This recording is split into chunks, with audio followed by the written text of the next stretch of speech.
Okay. Thank you. All right. Good evening, distinguished participants, audience, and guests. This is the final session on EBL 3.0, and we would be going with leadership. And Bisi Akande, all of you in leadership community on Facebook, like me, yeah, I believe you are here to tap from, direct source again, not just the Facebook broadcast and the like. So here we are live with Bisi Akande, the leader of the leaders. Yes. So good evening, sir. How are you doing, sir? I'm awesome. I'm great. Wow, that's cool. You look great, and I love your tie, sir. I love your tie. Thank you. If you were wearing a white shirt, I'll mail it to you. But since you're not wearing a white shirt, I'll mail it to you. No, I wear white shirt. All right, okay. I feel we are good to go. Please do well to sign in into this session so that your certificate can be presented to you. For those on YouTube Live, please do well to comment present, as you know.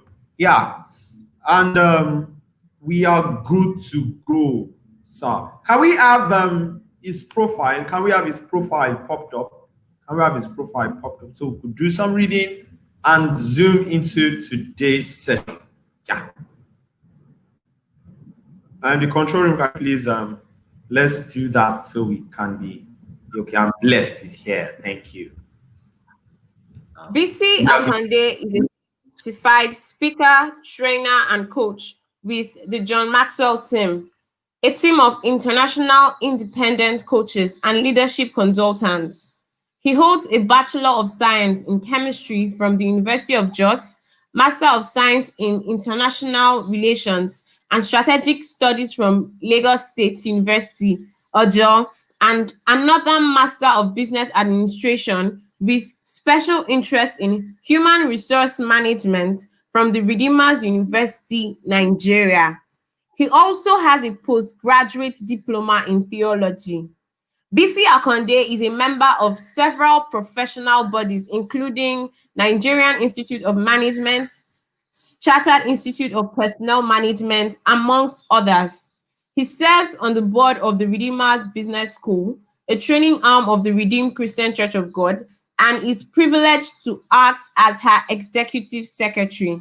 He is an excellent professional with an apt ability for excellence in all his involvement. He is a mentor to many people across different platforms with a deep love for youth. He has a strong passion to see every follower rise to become a leader. As a leadership consultant, life coach, and trainer, he is a regular face and highly sought after facilitator at various leadership conferences and seminars.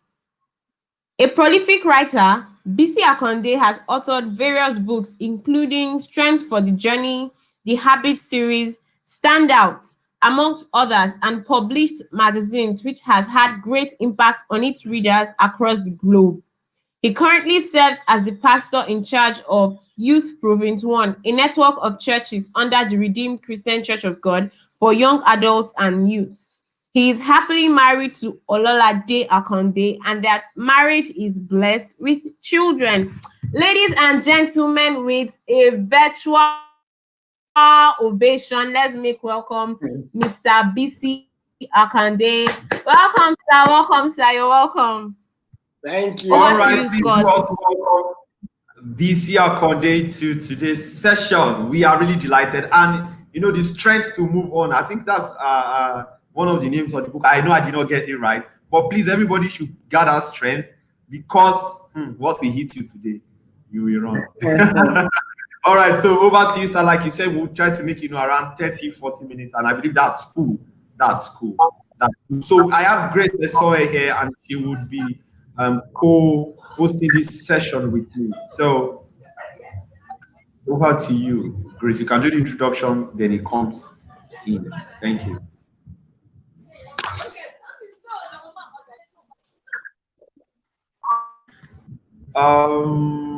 I think Grace is having issues because the video seems stuck. Yeah. So I don't know, control room, can you help me take Grace to the backstage? Thank you. So Over to you, Sir Bisi Akande. Okay, thank you very much, Scott. We really appreciate this and the entire crew for putting this together and for considering me fit for this assignment. I mean, to talk about leading in crisis is actually an awesome privilege, because right now we're in crisis. The world is in crisis: global crisis, national crisis, family crisis, personal crisis. We're quite in crisis. So it's an honor for me to come in your space tonight, maybe share with you. Well, for some it might be tonight, for some it's morning, for some it's noon. It depends on where you are watching this broadcast from. I'm really privileged to be here. I'm also privileged to be speaking on this subject matter that I'm going to be speaking on today. You know, the subject of leadership, leading in crisis. And this is because everything, and I mean everything, rises and falls on leadership. Everything. Now, the effectiveness of an organization, the effectiveness of a person, the effectiveness of a family, the effectiveness of a business is determined by the leadership in place over that organization. That's just it. Everything arises and falls on leadership. Great nations are built by great leaders. That's why America is what America is today, that has become attractive to practically everyone all over the world. Everyone wants to have a visa to the US, practically everyone. Maybe there are a couple of percentage who are not desirable of it. But the truth of the matter is that nation is built by great leaders. That's why you mention leaders today. You hear people like Lincoln. You hear names like Henry Ford.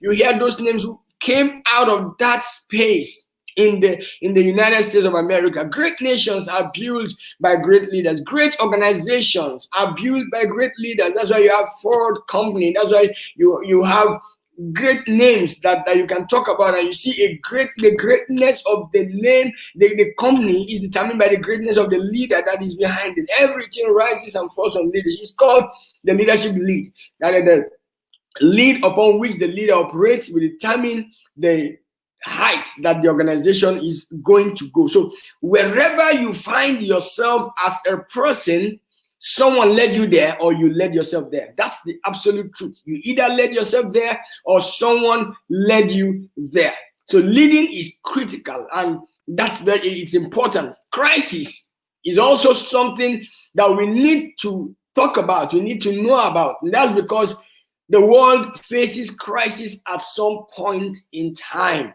Sometimes it's not a global crisis, it could be a national crisis. Some nations face crisis at some point in time. And when you look around the world, you see a couple of nations that are in crisis. Then, of course, there are companies that face crisis, and sometimes they fold up, some go through, and then there are families that face crisis. And of course, there are individuals who also face crisis. Now, right now, we are in the middle of a crisis the world over. When you talk about the coronavirus, I think that is something that we have come to understand right now. It's not like it was a couple of months back. Now, there is no time when leadership is needed most, when leadership matters most than in a time like this when we are in crisis. And this is why when there are crises, the first people that other people look to are leaders. People call upon leaders when there are crises. They look to leaders. They look to them for decisions. They look to them for what's going to happen next. They look to them for what's going to happen after now. You know, when a ship is in danger, everyone in that ship calls on the captain. When you're in a plane, an airplane, and there's turbulence, the only voice you want to hear at that time is the voice of the pilot, the leader, the one who is there. So leaders play very vital roles when crisis erupts in a place. Now, let me try to look at what crisis does for the leader, especially, and for the people. Number one, crisis reveals to you who you truly are. A lot of times, people don't know themselves until they see crisis. You don't even know your capacity until when crisis comes. You don't even know what you can do until when crisis hits you. When crisis comes, then you see people who either respond to the crisis or react to the crisis. Most often than not, people tend to react to a crisis. That's why when a crisis comes, people cry. People run helter-skelter. People forget their cool and they miss out on what's in the crisis for them. Then, of course, there are those who respond to the crisis. They are calm, they are cool, and like you say, they are just collected, and then they are able to respond. They are able to give an answer to the crisis. Those are the people that we call leaders. So crisis will reveal you to yourself. Number two, crisis reveals others to you. The people around you right now, you really don't know them until when a crisis comes. You know, they say, if you have friends, then wait until when you have trouble. When you have trouble, you really know who your friends are. Crisis reveals people to you. Number one, crisis will reveal people who magnify crisis. There are people who know how to magnify crisis. Just a little crisis, and then they will talk about it, and by the time they are done, you will think it's more than that. Then there are people who magnetize crisis. Whenever they are around you, I don't know if you've seen people who are around you, the moment they are around you, you just get to find out that these people are around me, and then something wrong just goes on. They kind of magnetize, they kind of have, they are like magnets. They call the crisis from wherever it is. Then there are people who mismanage crisis. When the crisis comes, they do stuff that will exacerbate the crisis, that will make the crisis even worse than what it is. Then there are people who manage the crisis. So they are able to just keep the crisis going and not hurting anyone, really causing enough damage as it were. They just keep going. Then there are those who make the most of the crisis. Those are the leaders. Leaders make the most of the crisis. In other words, leaders use the crisis to even help more people. That's what they do. And you look around you and see, when the coronavirus hits, people who were already leaders, who were not known, came on board, and then they were able to do certain things that helped more people. For example, you have the Zoom, you have StreamYard that you are on the right. We are all on StreamYard right now. Before now, many of us didn't know StreamYard, but it became useful. You know, it became useful for us to connect and reach out to places. We could still, some of us who are speakers could still do our work because we had that one thing waiting. Somebody created it and kept it there. So you are making the most of the crisis. You are coming in space of the crisis, and you are still doing the things that you are doing. You are not managing the crisis. You are making the most of the crisis. That's where leaders are. The third thing is that crisis reveals leaders to opportunity. In every crisis, there is an opportunity waiting to be harvested. Every crisis, there is an opportunity waiting to be harvested. In fact, someone said to me that the Chinese word for crisis actually means opportunity if you translate it. Maybe that's why China is doing as much as they are doing even in times like this. The truth is, every crisis comes with an opportunity, but it takes a leader to see the opportunity. And that's why I think that leaders, aspiring leaders, young leaders, whatever leadership role that you are playing right now, you've got to be what I call opportunity centric. You've got to be able to see opportunity before others see it. You've got to be able to see opportunity at the right time. You've got to be able to see opportunity and take advantage of it. You see, people usually miss the word when they say things like opportunity lost is lost forever. That's not true. What I've long discovered is that opportunity lost is opportunity transferred.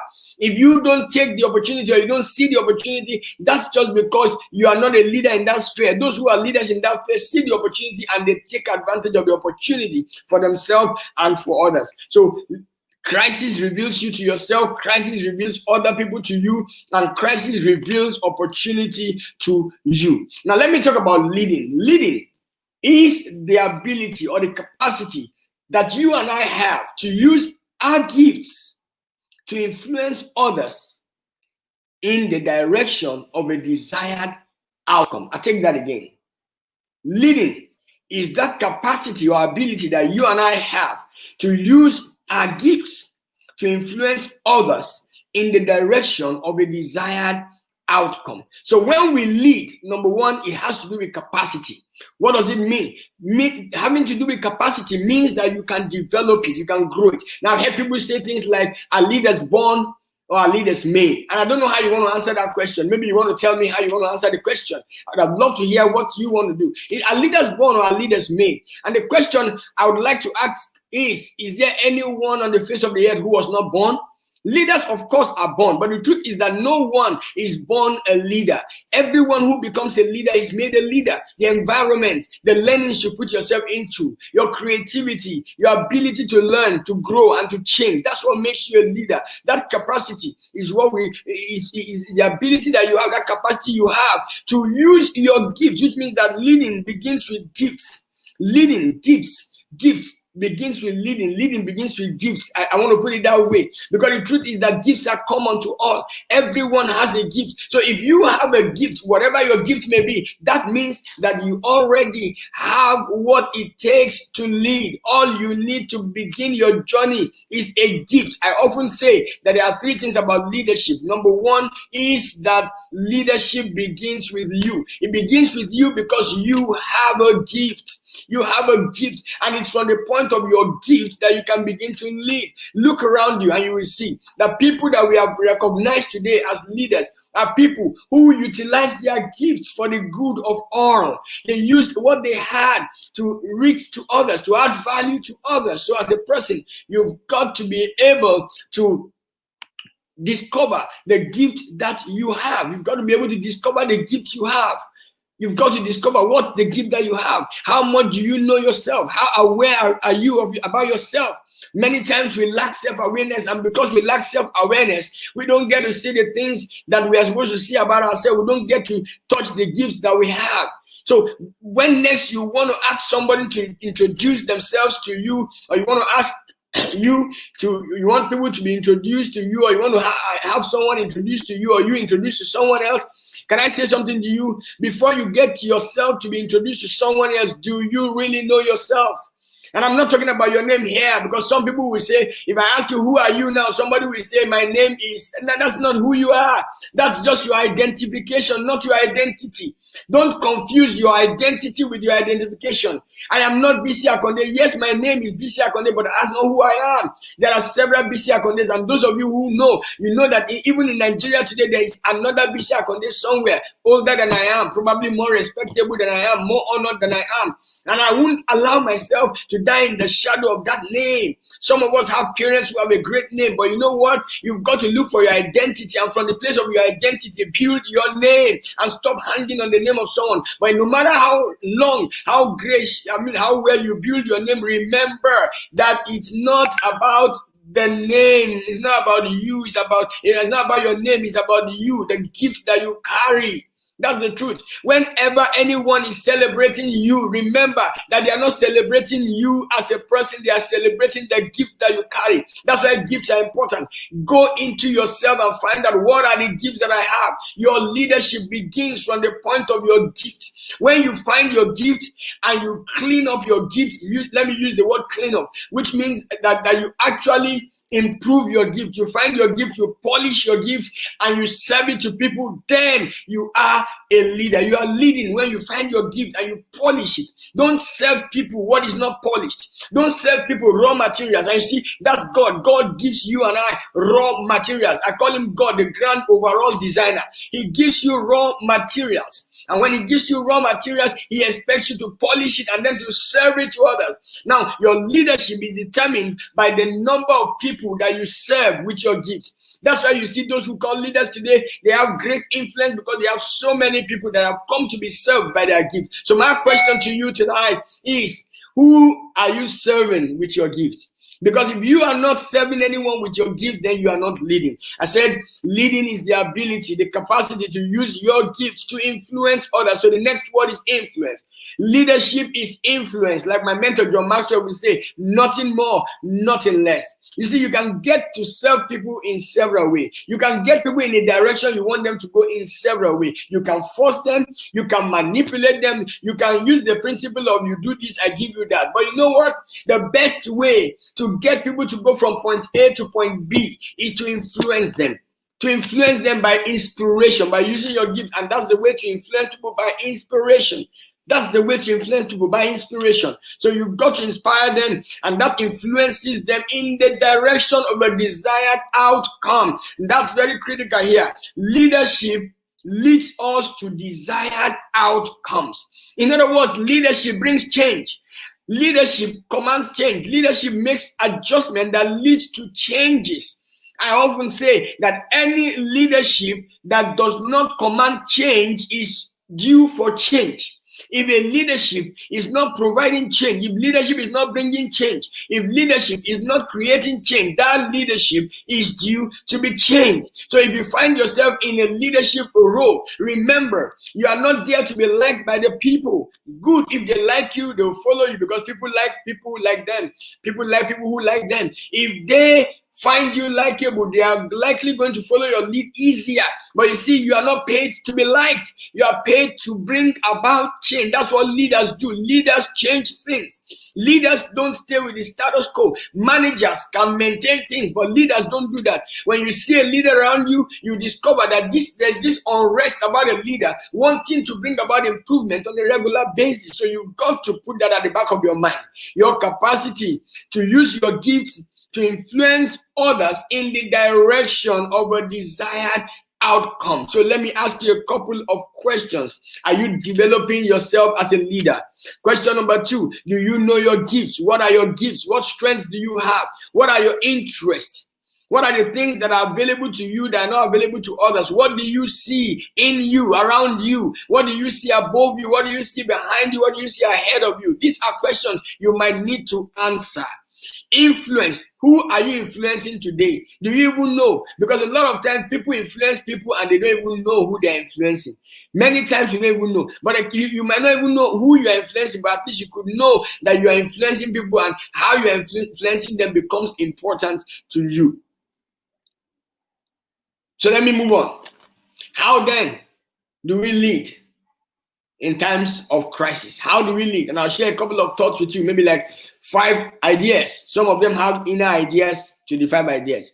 The number one thing about how you lead in crisis time is that you must have the right perspective to crisis. Perception is everything.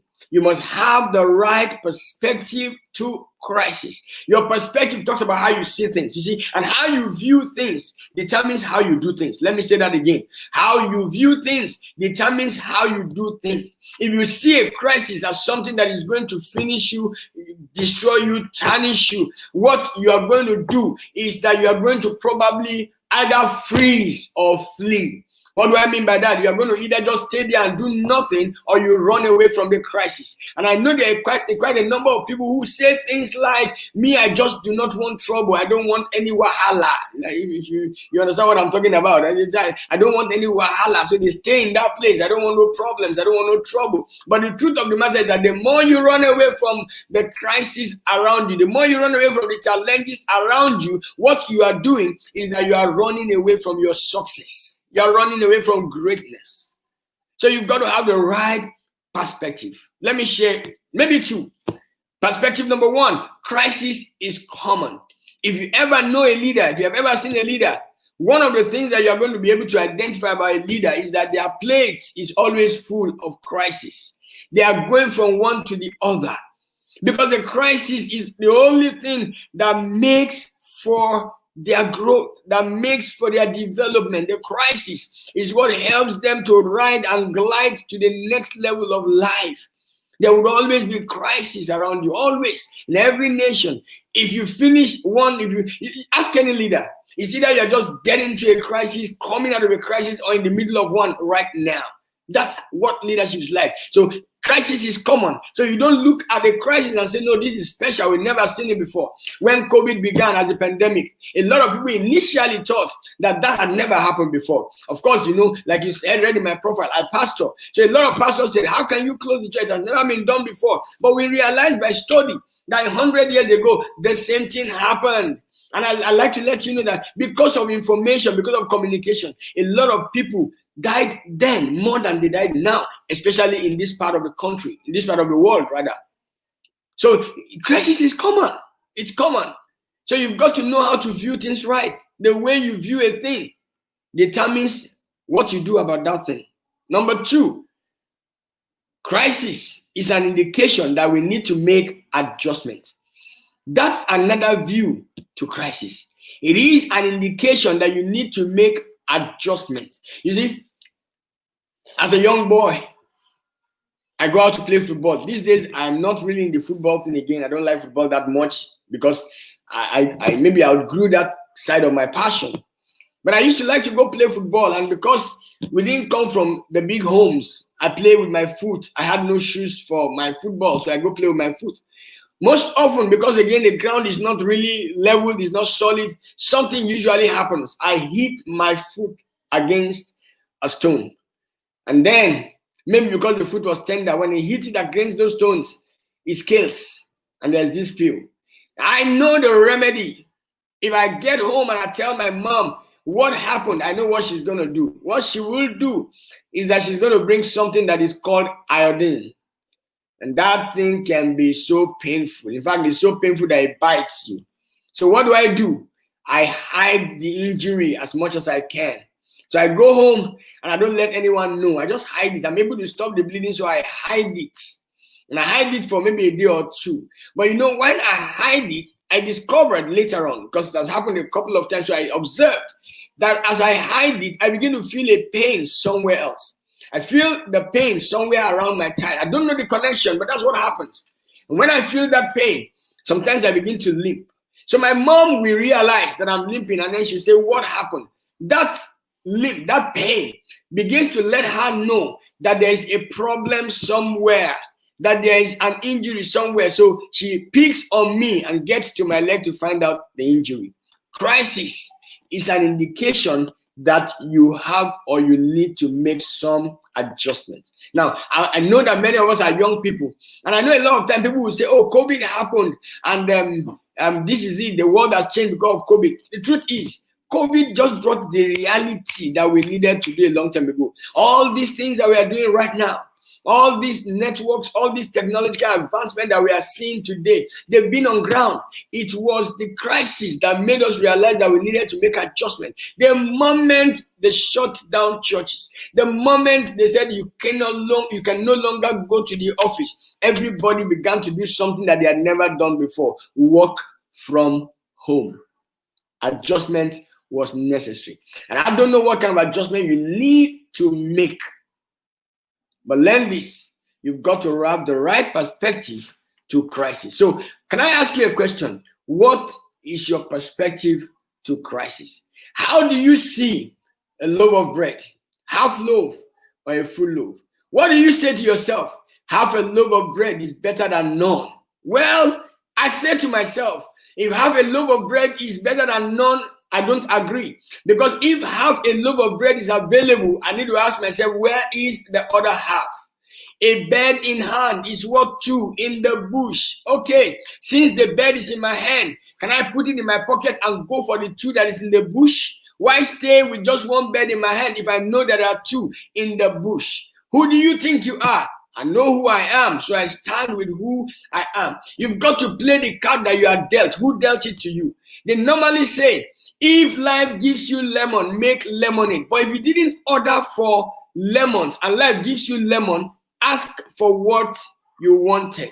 If you didn't want lemon, those are perspectives. Those are perspectives to life. So what's your perspective to life? What's your perspective to crisis? How do I lead in times of crisis? Number two, decision making. You've got to know how to make decision and make the right decision. You see, times of crisis are moments of decision making. We are not going to grow beyond the decisions that we have made. We are not going to go beyond the decisions that we have made. When you make a decision, that determines your destination.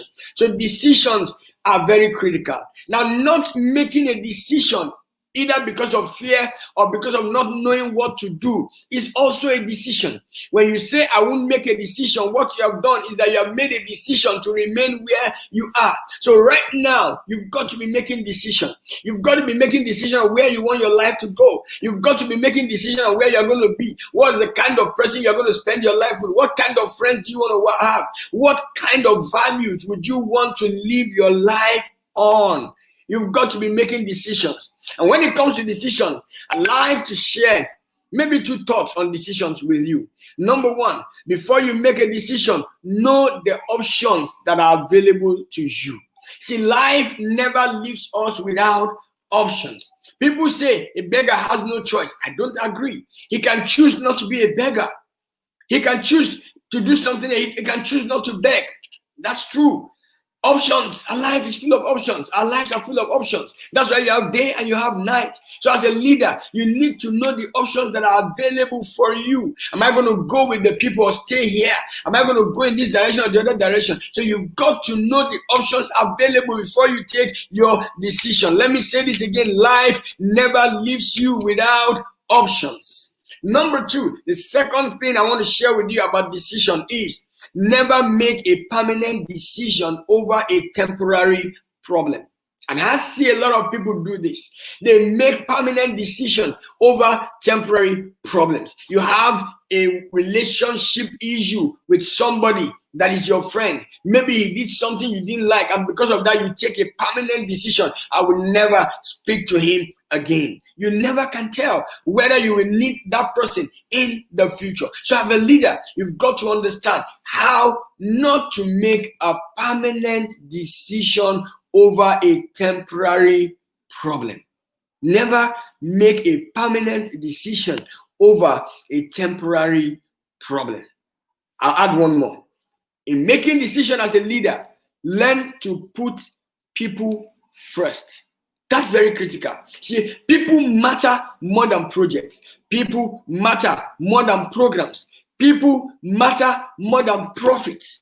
People matter. And when I say people matter, I mean all people matter. So put people first as a leader. Think more about the people more than you think about the program, the project, or the profit, or even about yourself. People matter. Put people first. So when you are making a decision, let your decision be. Let it show that you are putting people first. Because when you put people first, they are going to put your project first.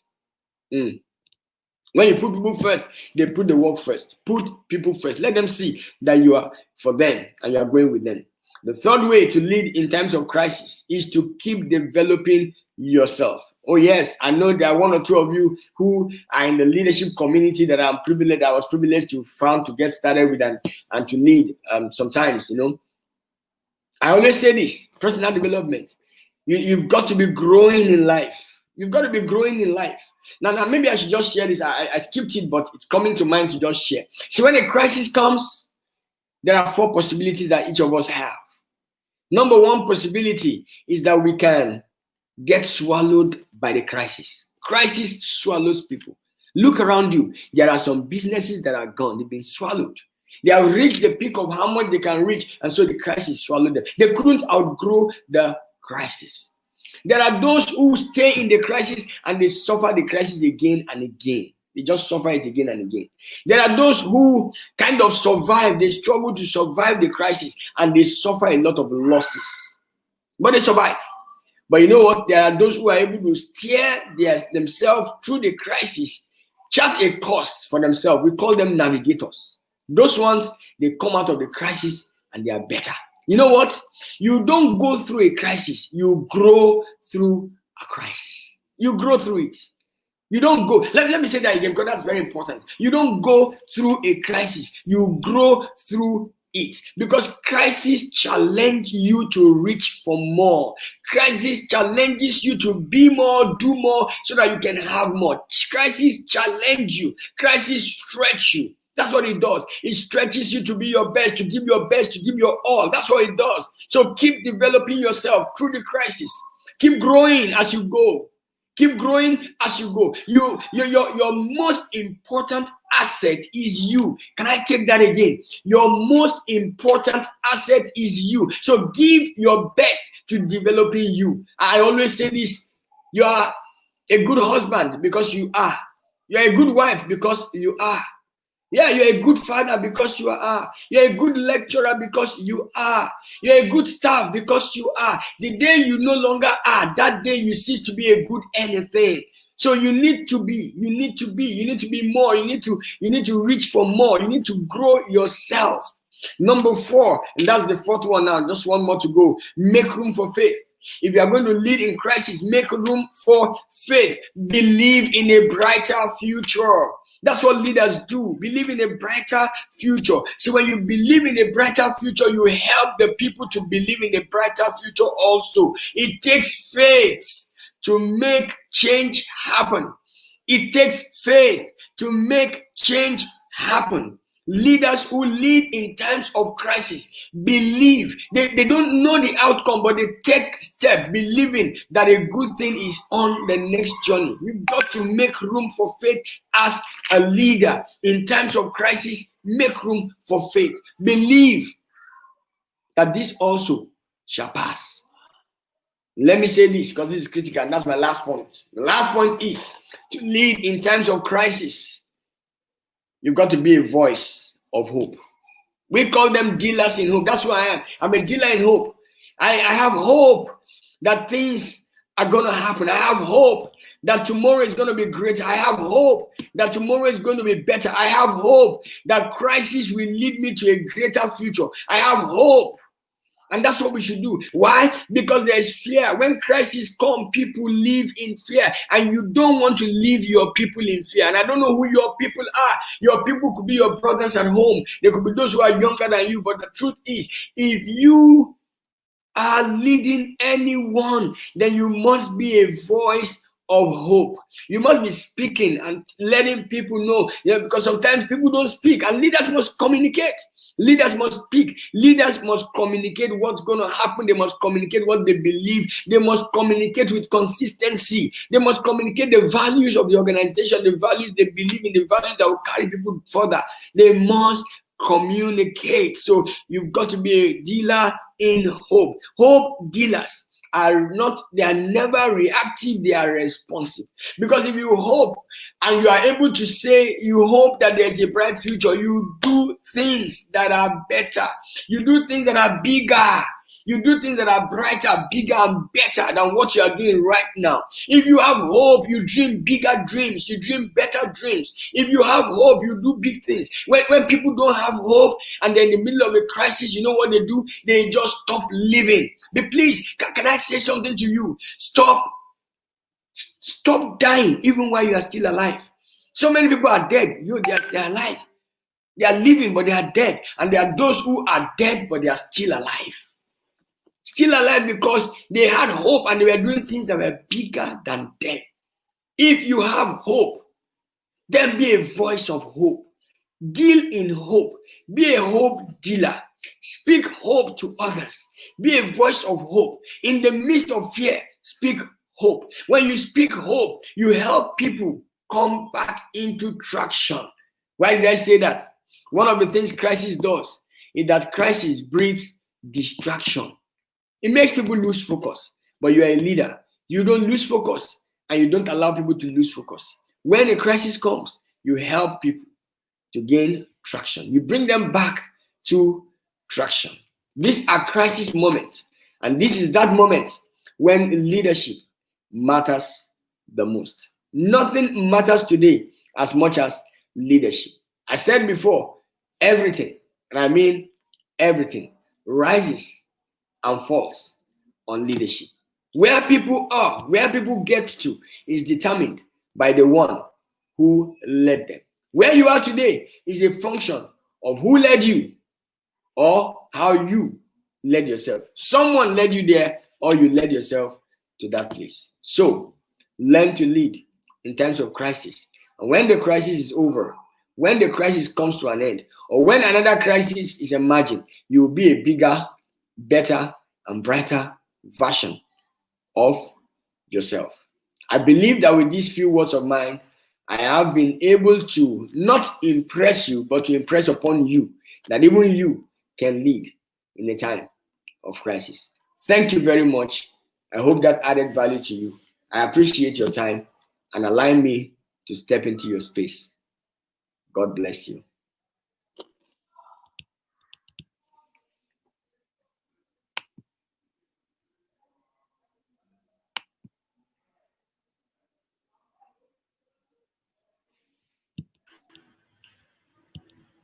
All right, thank you very much, sir. That was actually, indeed massive. I was going through the chat before I got, just popped up, and there were some of the excerpts I was able to take, and one of the most important ones was, actually, a leadership that does not go for change, a leadership that does not go for change would definitely be changed.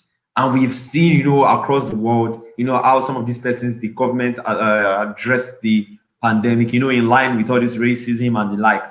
So we could see how people were clamoring for change, even the recent Edo State elections and the likes, how the people stood up for what they believe in and what was actually right also. So I believe a leadership that does not clamor for change will definitely be changed. Another very important one that, I loved so much, I'm trying to, look at it. I'm trying to look at it. When you do not order for lemons and life gives you lemonade, and like when you do not order for lemons and life gives you lemons, do not make lemonade and ask for what you want. So that's trying to tell us not to settle for less. And just like the illustration you gave about, half bread, then definitely the half is somewhere else. And indeed, today was, this session on leadership was catchy, was straight to the point, was practical. And I really appreciate you, sir, for giving us this top value. If we go to the comment section, okay, blessing Chinaza is saying, God bless you too, sir. And Edo Pretty Gloria is saying, I have hope. And yeah, we have more. Okay, this Ilemuda Massive says, wow, this is glorious. And thank you very much, sir. It's so evident that people actually see these things from different perspectives. One from the aspect of glory, the aspect of faith. And I'm really happy that we can let's say relate with all what you've talked about from different perspectives. Idowu Damilola is saying, child, see value in human form. I really appreciate you, sir. This was so straight to the point and direct. I really loved every part of it. So definitely we are supposed to be having questions. So please do well to send your questions so that they can be properly trashed. Please do well to send your questions. Okay. We are telling you guys on YouTube to, if you have any question, please send it in this format. For example, Q, then full stop. What is shift? Shift is our theme for skills, human resources, innovation, the future of work and technology. And we've had some of these sessions past, and we were actually even waiting for, because without leadership, we cannot put the other sessions to use. We need to lead ourselves, especially when we are in crisis. So while we are waiting for some of these questions, okay, I think there's a question in the comment box. Can we please push that up? So Okoro that's Precious is saying, everyone is born with a gift. What is the best way to identify our gift? And how do you identify? Okay, what's the best way to identify our gift? And how did you identify your gift? Thank you, Precious.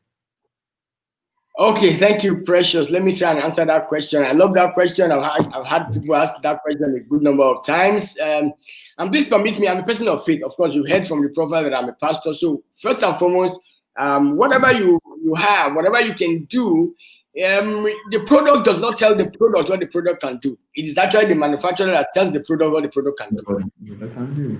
I am a product of God, so I know that He's the one that can tell me what I can do. I really can't tell myself what I can do. It is He that tells me what I can do. So, but He gives me indicators. There are indicators to what it is that I can do. So the questions that I could ask you, if you are trying to find your gift, like I found my gift, what interests you? Really? What are the things that interest you? What makes you cry? And what makes you laugh? Now, that of cry is even really, really deep. Because what is it that pains you the most? What is it that when you see, you want to correct? A lot of times, if you find yourself wanting to correct something so passionately, others will pass and they will not, they won't even notice it. They just be wondering, what are you talking about? And it just pass and they just go. But you get there and say, no, this cannot happen. And you are talking about it and everybody's wondering, what's your problem, Seth? Why are you talking about this?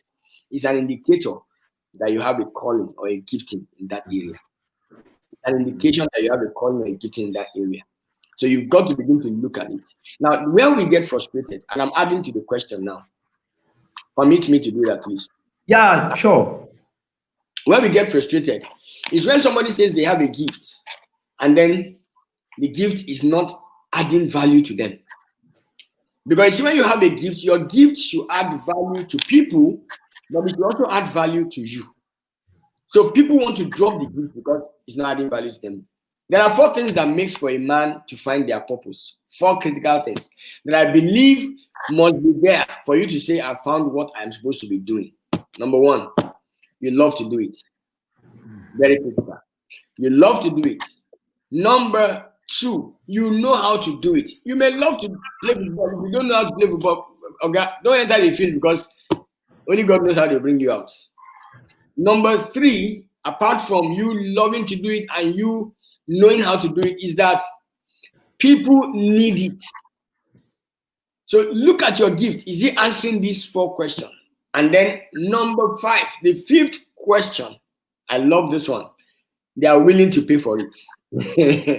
In other words, they are willing to add value back to you when you use your gift to add value back to them. So when you find your gift, take it through these 4 tests so that you will know whether it's a gift that you can utilize. Because it's not all gifts that you have that you can really utilize.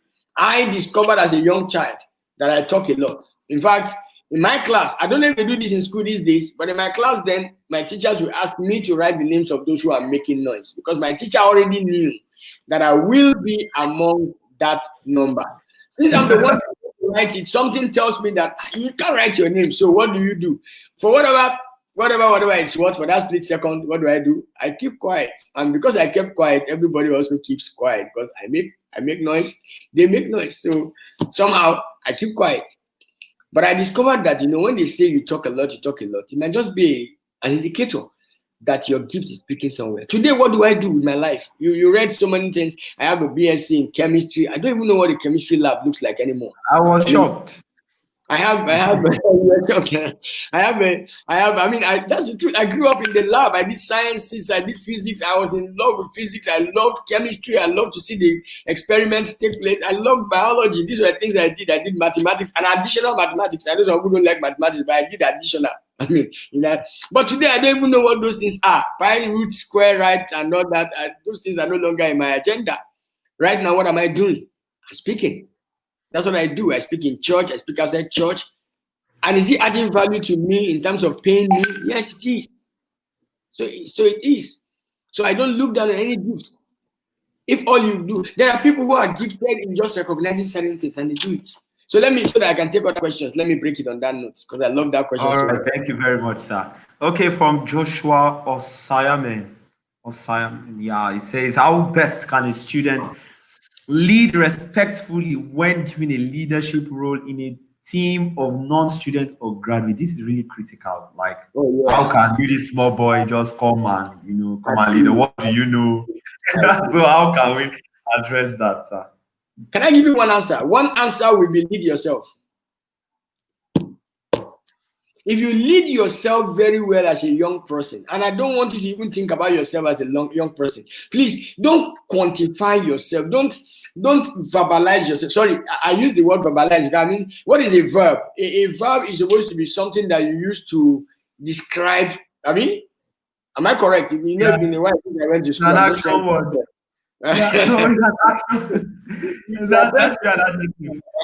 So now when you say you're a young person, you forget about being you are a person. That's number 1. You're a person.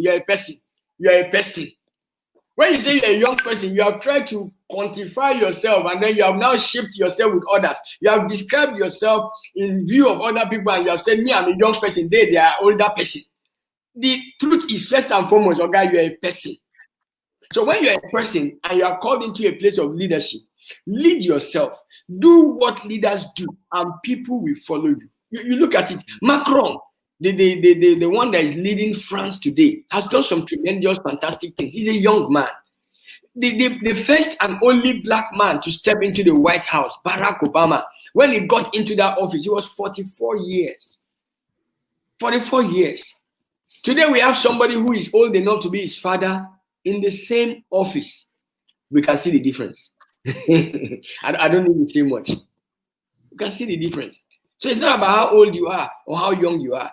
Lead yourself. What do I mean? Know yourself, be self-aware, be self-disciplined. Find your gifts and use your gifts. Make up your mind to. You see the way I was running to get here? I wanted to be here at 6 o'clock on the dot. I did all that I could do. I was calling your contact. I was calling Sheyi Odebode continuously. I wanted to be here by 6. Why? Because I am intentional about being wherever I need to be. I want to be there on time. I am trying to create the right picture of myself.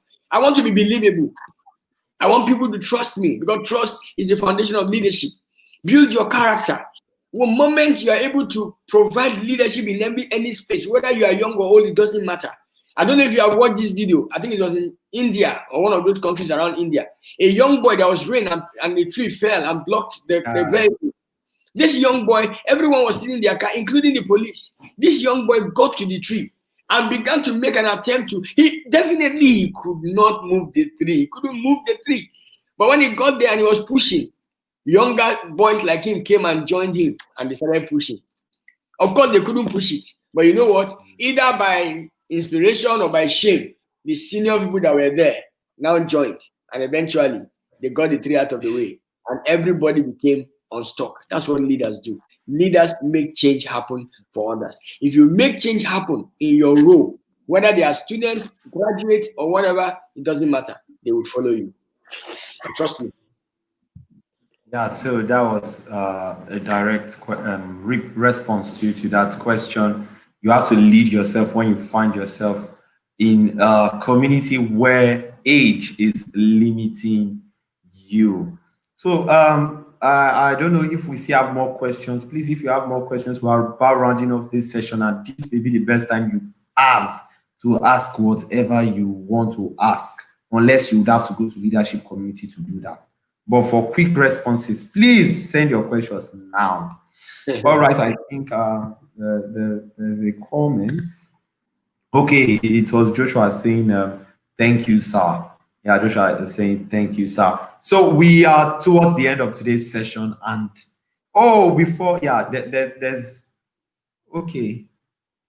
there's a question from Okunda Joshua. Okay, it says, amazing content, sir. Thank you. When you have unmotivated team members as a leader, how do you lead? This is a big problem. And you know what? I'm laughing because of the answer that is in my heart. You know the answer in my heart?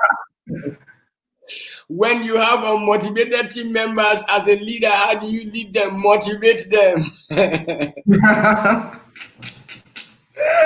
Leadership by motivation. That's the answer to your question. Yeah. Motivate them. So you want to ask me the right question: how do I motivate the people? Yeah.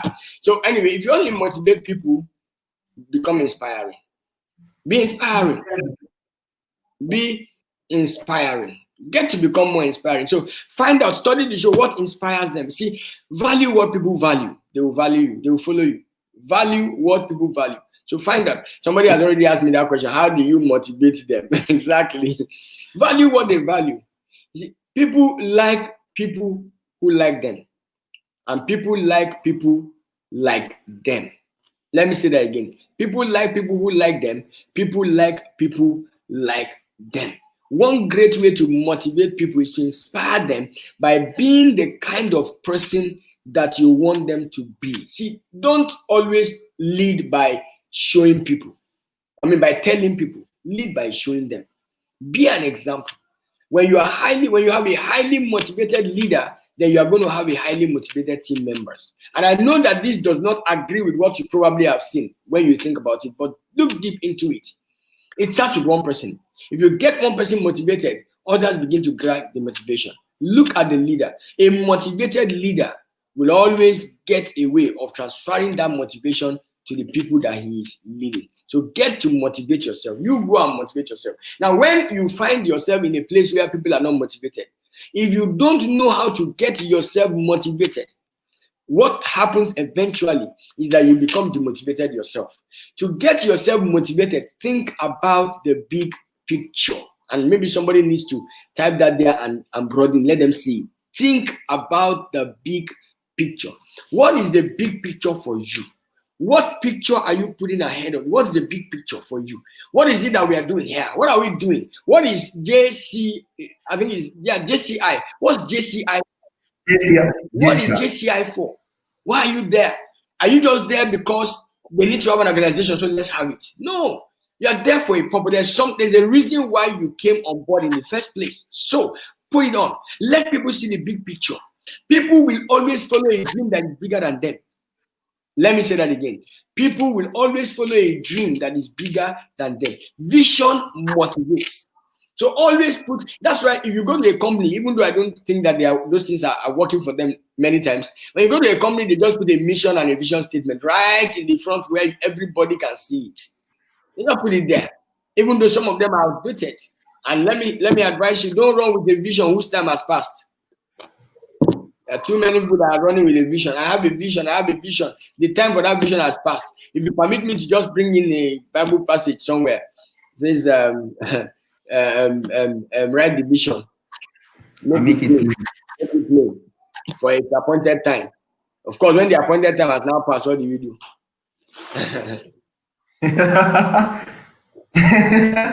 They will go like Judas. Get another vision. Yikes. So that was enjoyable, and so we may not be able to take more questions as at now because we are already on at 7 p.m. and we'll be rounding off this session too. Okay, Sheyi Odebode is in the backstage, and before it comes up, I would just like to appreciate every single person that's stating now. I saw somebody signing out. We are not done, please. Don't sign out yet. We just have about a few minutes with you on YouTube Live. So the signing out can be in sync. So we don't want signing out here and fire down, signing out here. You understand? So please do well to stay with us. All right. So thank you very much, sir, for taking our quality time to stay with us up till this time and this hour. We really appreciate you. Every single person, at JCI Nigeria University of Benin and even from other regions and states in Nigeria, we appreciate you. The team members for EBL, we appreciate you. And one of the best ways to appreciate you now may not be the best, but what we feel as of now that is best for us is this that is about to come up. So yeah, when it pops up, and we'll do the reading. So here is a certificate of appreciation. This is to specially express our profound gratitude to Pastor Bisi Akande for being a facilitator and resource person at our Employability Business and Leadership Masterclass 3.0, which is virtual, which held from Thursday and is ending in the next 10 minutes. 4 to 26 September 2020, and this is duly signed with gratitude, heartfelt gratitude by Sheyi Odebode, director of EBL. Even the signature is showing how grateful he is. And even our president is even more grateful. So bold. Our president also appreciates you, Shegun Samson Alabi. No, I like it as Alabi Shegun Samson. The president, the local organization president for JCI Nigeria University of Benin. Profound gratitude from all of our hearts, sir. We really appreciate you. Thank you for spurring us to take out quality measures, leading ourselves and even leading others during the period of crisis. And I have Esoya Grace here. We were supposed to moderate this session, but in the beginning she had a network issue. So I believe she has one or two things to say to you. Grace, are you set? Thank you so much, sir. We really appreciate. We've got a truckload of value added to us, and all that is thanks to you. Thank you so much. Thank you, Grace. I appreciate it. Glad to hear your voice. I thought I was going to Thank I didn't mean you.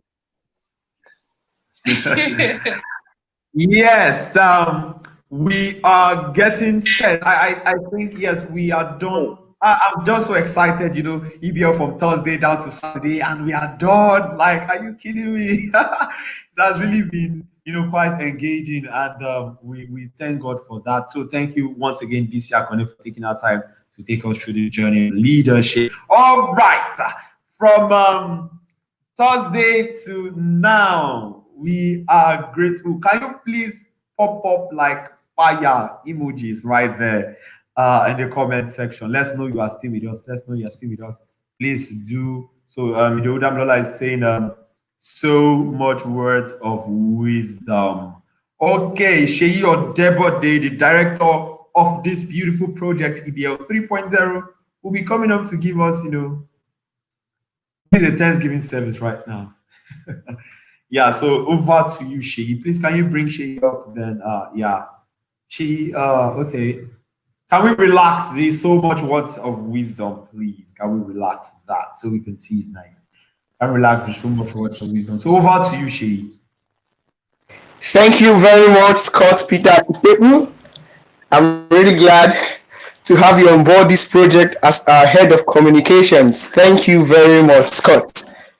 I appreciate it. Thank you so Everyone, much. I am greatly elated to be here and to serve in the capacity as the Director of Employability, Business and Leadership. And I'm thankful that we are coming to a close today. I mean, this is virtual and this is the first of its kind. This is the first of its kind. It's opened me to a whole lot of experiences, and I'm glad. So, all our participants, I am sure and excited that you got value for this session.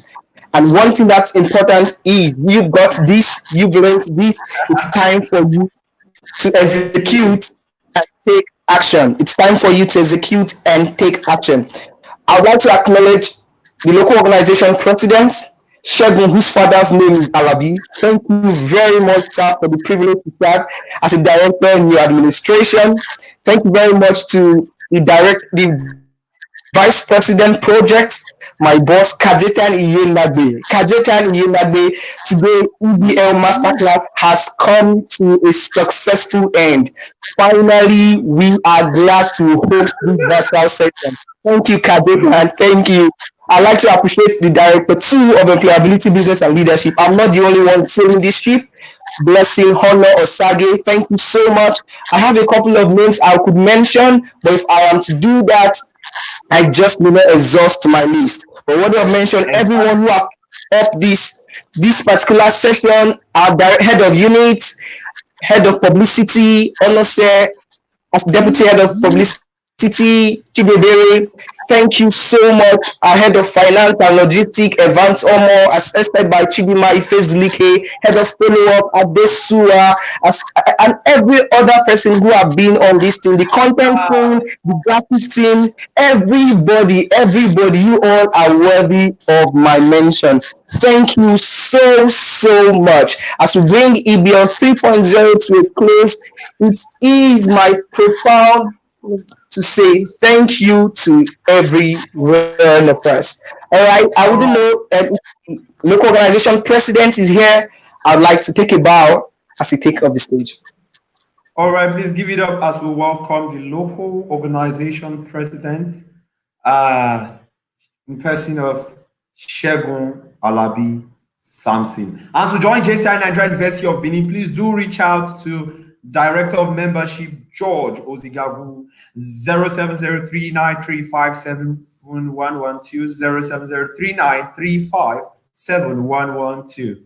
Please do well to contact us. We are fire. Yeah. Or you could reach out to me too if you were not able to get this. Please just take a screenshot of your screen so you can follow up the recruitment processes because it's currently on. All right, we we still have to wrap up the session, especially by showing profound gratitude to our partners so far. So I would love the local organization president to proceed. We have 3 minutes. All right, thank you so much, Scott Utepu Peters, the moderator for tonight. All right, I must commend the effort of every single person that participated to this. And to our dear viewers, thank you so much also for your data, for everything. We are going to subsidize that. And also, the director for EBO, I did not think twice to pick you, and you did well. You are making us proud. Thank you so much, Sheyi Odebode. And to the VP project, the man himself is working behind. He don't want to talk here, but it's also. I'm saluting you. I'm saluting you. The issue is that apart from all this, I must also recommend and commend my very own person, my very own daddy, the only daddy that I have. He's always there from day one.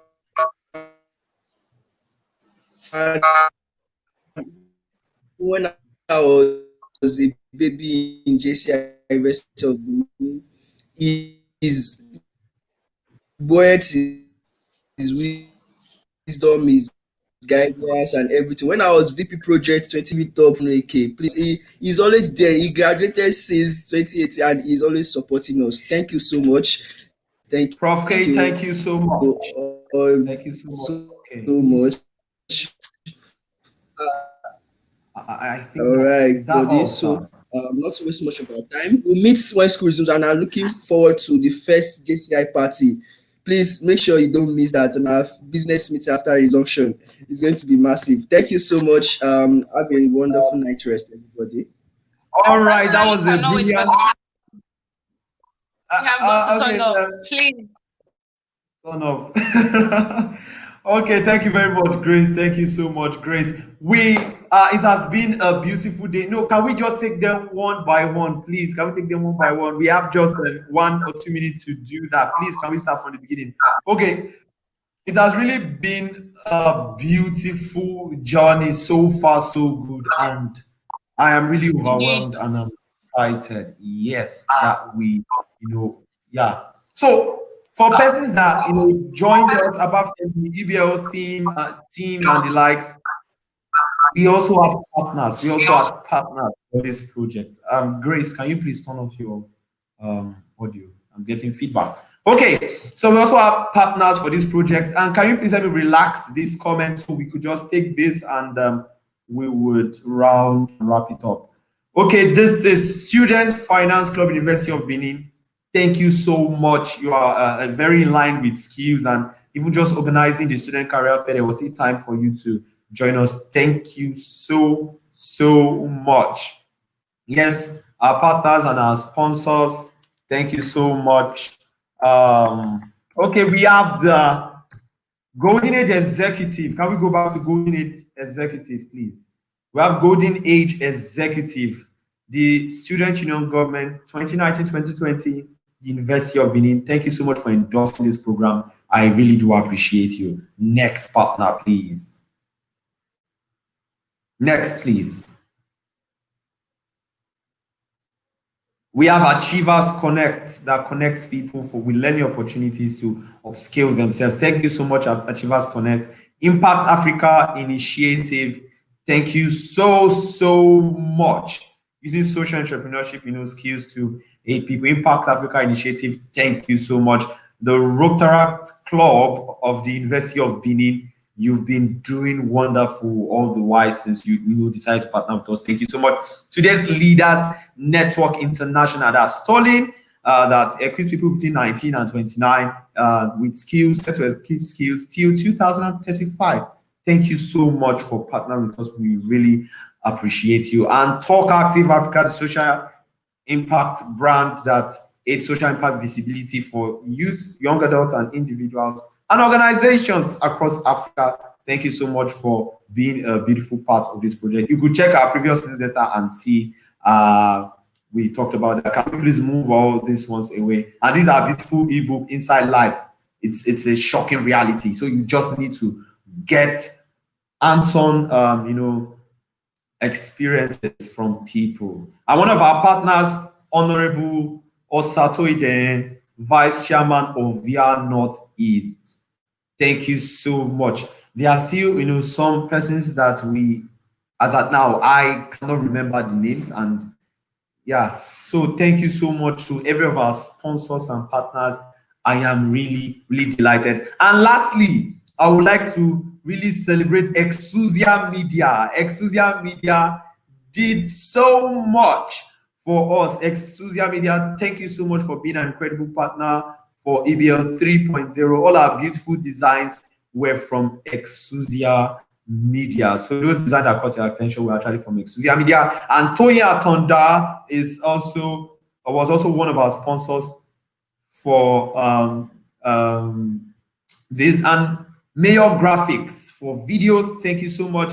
I especially want to thank Chidiebere Jonathan for your effort so far. Ngozi Nduelua, thank you so much for your effort so far on the ebook. I'm blessed voiceover. Thank you so much. That beautiful voice you were hearing was from Chidima. I'm blessed. Idowu to my moderators, Idowu, Damilola, Deborah. Thank you so much. Elnas Victor, past president Elnas Victor, thank you so much. Onose Tale Itwa, Favor, thank you so much. Osawaru, thank you so much. Osawaye Adesua, thank you so much. Sophia Okuna, thank you so much. I want to appreciate every single person. Like, I am so grateful. Yeah, thank you so much for taking our time with Esoe Grace, Idowu Damilola, Damilola, Deborah Idowu too. Thank you so much. Thank you so much. Thank you so much. So Grace Ifechuku for sponsor. Thank you so much. I will be closing, bringing EBL to a close. Now, I love every single one of you. From all of us at JCR, we are saying thank you for making our day memorable, for making the last 3 days memorable. Sign out. Thank you. Shake me, which one you say, you know what God give me your heart. Oh, Lily,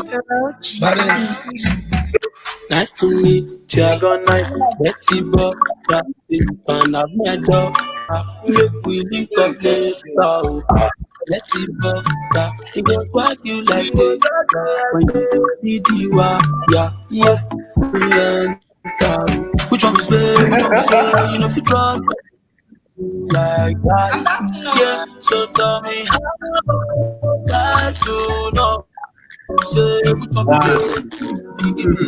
Behind the live broadcast.